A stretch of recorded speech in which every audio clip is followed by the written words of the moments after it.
அனைவருக்கும் வணக்கம். ஆன்மீகவாதிகளுக்கும் சிவனடியார்களுக்கும் பக்தர்களுக்கும் பக்த கோடிகளுக்கும் பூச நட்சத்திரத்தில் போன மாதம் பூச நட்சத்திரத்தில் எடுத்தோம்.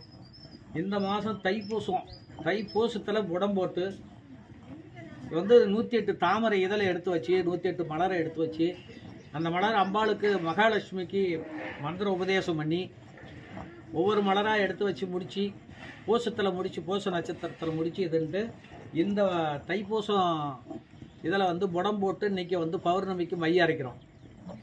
இந்த மை தொழில் வசியம், ஜனவசியம், ராஜவசியம், எடுத்த காரியத்தில் வெற்றி ஆகும், தொழில் மேன்மை அடையும், வியாபார வசியமாகும், சகல சம்பத்து வசியங்களும் உண்டாகும். இது லட்சுமி கிடாசு இருந்துகிட்டே இருக்கும். பணவரவுக்கு பஞ்சமே இருக்காது.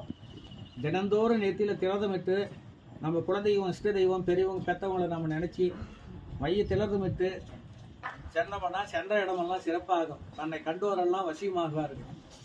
மகாலட்சுமியினுடைய சொரூபம் எப்பயுமே இருந்துகிட்டே இருக்கும். பணத்துக்கு பஞ்சமே இருக்காது. சுக்கரனுடைய ஆதிக்கம் பலம் பெறும். இந்த மூலிகைலாம் முறைப்படியாக காப்பு கட்டி சாப விமோசனம் பண்ணி எடுத்து முறையான நட்சத்திரங்களை நம்ம புடம் போட்டு தான் இதை செய்கிறோம். பௌர்ணமியில் தான் மைய அரைக்கிறோம். இந்த பௌர்ணமியில் மைய அரைக்கும் போது இது பெரிய விஷயம். தைப்பூசத்தில் போட்டு நாம் புடம் போட்டு எடுத்த விஷயம்.